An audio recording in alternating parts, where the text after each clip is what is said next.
Hey folks, my name is Annalee Giesbrecht and I am the Context Analyst and Advocacy and Communications Coordinator for MCC in Latin America and the Caribbean. I'm here today in my apartment in Mexico City, and today we're going to make a type of crepe from the former Yugoslavia called Palacinka.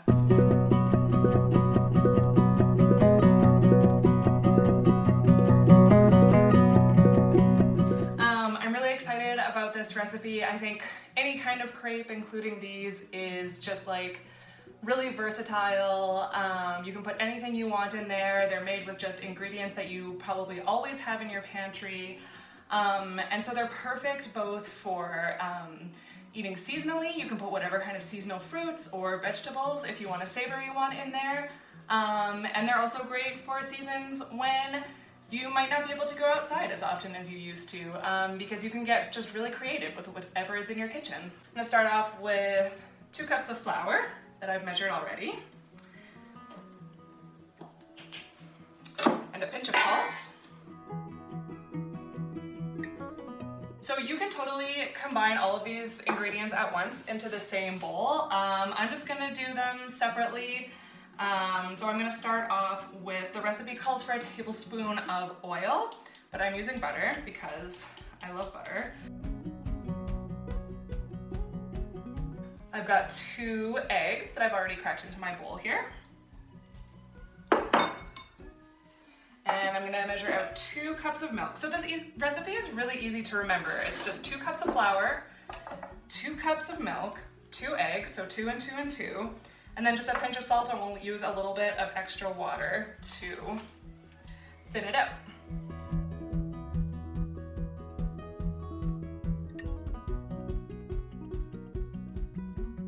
Here's my water, and I'm just eyeballing it here. This is a very forgiving recipe. All right, here's all of our liquid. And I'm just gonna combine these together. Yesterday when I was practicing this, I was, again, a little bit unsure if this was sort of an appropriate amount of liquid. I've had some trouble with my baked goods being a little bit too wet. I don't know if it's because of the altitude in Mexico City. That's what I blame most of my baking problems on. So I added it pretty gradually, but now I know, since I've practiced it, that it is the amount of liquid that you need. So I'm just whisking this all together.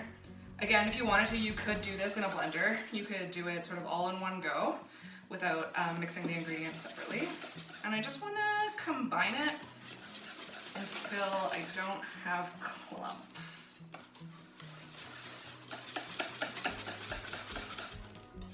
So Palacinka are very similar to other crepe recipes that you might have made, more sort of like French crepes.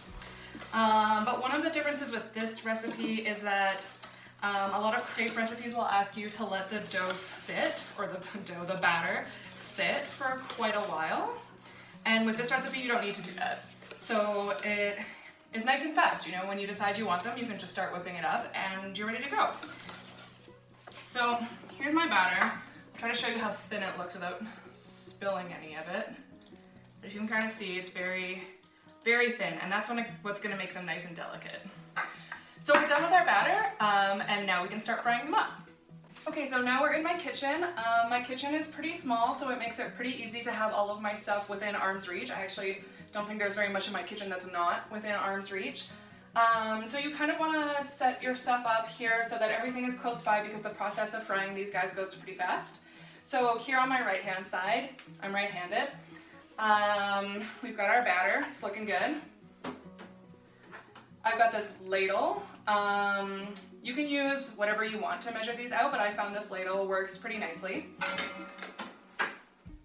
I've got this wooden spatula. It's sort of wide, flat, it's got a very thin edge, and that's gonna help us for flipping it. I've got my frying pan. You could probably use a smaller one if you wanted little crepes or Palacinka. And then here on the other side of my frying pan, I've got a large plate with a tea towel on it. You could very easily sort of store these in an oven on very low heat and keep adding them to the oven as you continue to fry them. I have a gas oven, so it only goes so low, and to be honest, I'm a little bit afraid of it. So I have taken some inspiration from tortilla making, and I'm just going to wrap each of the palacinka up as I make it, so that they can the steam can keep them hot and keep them soft while I'm frying the rest of them. And then last but not least, I've got some oil. I put it in the same cup as my butter, so there's a little bit of old melted butter in there too. Maybe that'll make it tastier. And I have this brush, and I found that using a brush is a good way to kind of get us like even layer of oil or butter or what have you on the frying pan pretty quickly, as opposed to sort of like glooping some in and trying to spread it around in a very hot frying pan. So this is my setup. We're gonna fry these on medium-high to high heat. And so that's why the process goes so fast. So we're just gonna wait for our frying pan to heat up here. We're gonna take a ladleful of our batter. Maybe I'll do a little bit less than a ladleful this time. Pick up the pan, pour it close to the top, and sort of make a circular motion to make a thin covering all over the surface of the frying pan. Palacinka are a type of pancake, so as with any pancake, the first one you make is it's gonna be bad. I don't know why, it's just the rule. So this one can be for you to snack on as you're making the rest. In the recipe, there's not really a guideline for how long you want to cook these, but what I've found is that sort of 3 to 4 minutes on this first side at medium-high to high heat will do the trick. Again, it depends on sort of the type of pan you have, the size of pan that you have, how thick you've made it. Should be pretty thin, but 3 to 4 minutes, and then we're going to flip it and do it for about half that amount of time on the other side. Okay, so this one I think is almost ready to be flipped. It's looking good. I took a peek underneath and it looked like it was starting to brown nicely. I'm gonna try to just flip it in the pan without using the spatula. So what you wanna do is sort of scoot your palacinka all the way to the edge of the pan and sort of sharply swing it up with confidence. Pretty impressed that that worked. We're just gonna keep doing this until we get to the end of our batter. So I'll come back when I've got a stack of palacinka for you.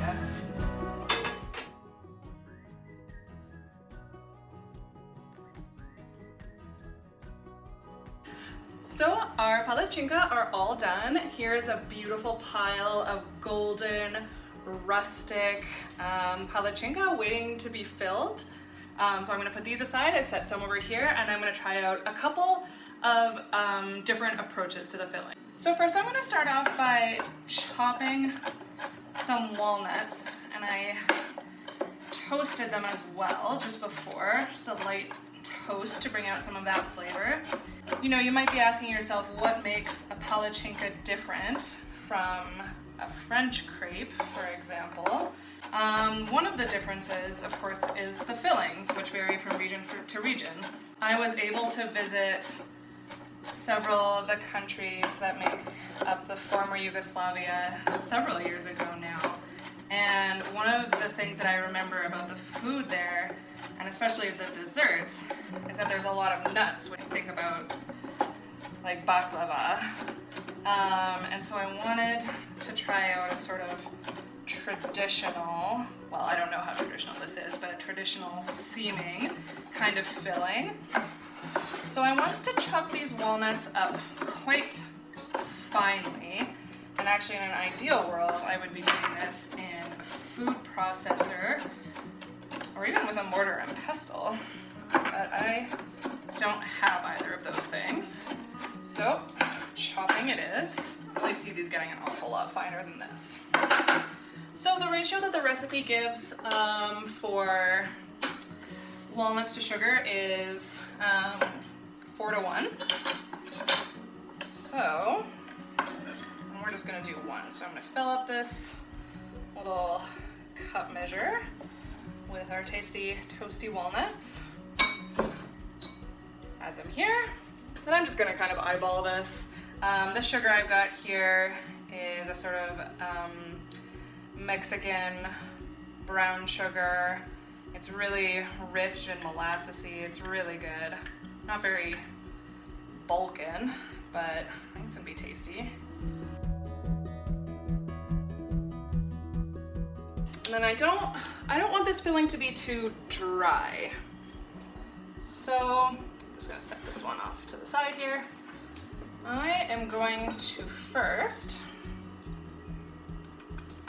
brush it with some butter, delicious butter, possibly my favorite food.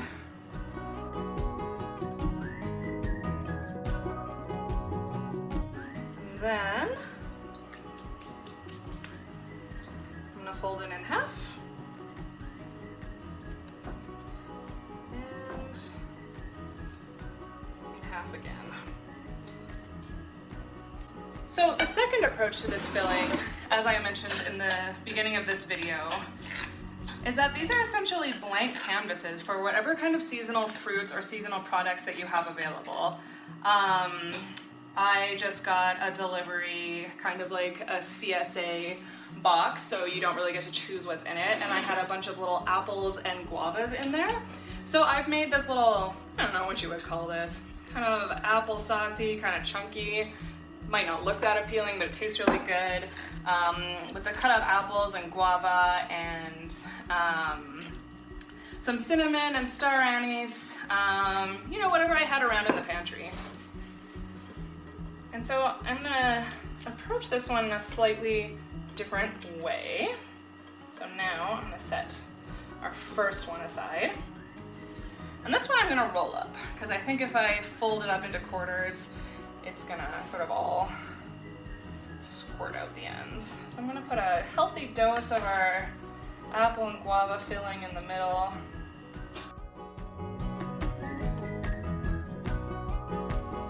This is such a great time to kind of be creative and do what you can with the ingredients that you have on hand, and Palacinka are a perfect sort of blank canvas for you to put on any kind of ingredients that you want. Just thinking about my kitchen, I have some Nutella and banana, that's a classic combo.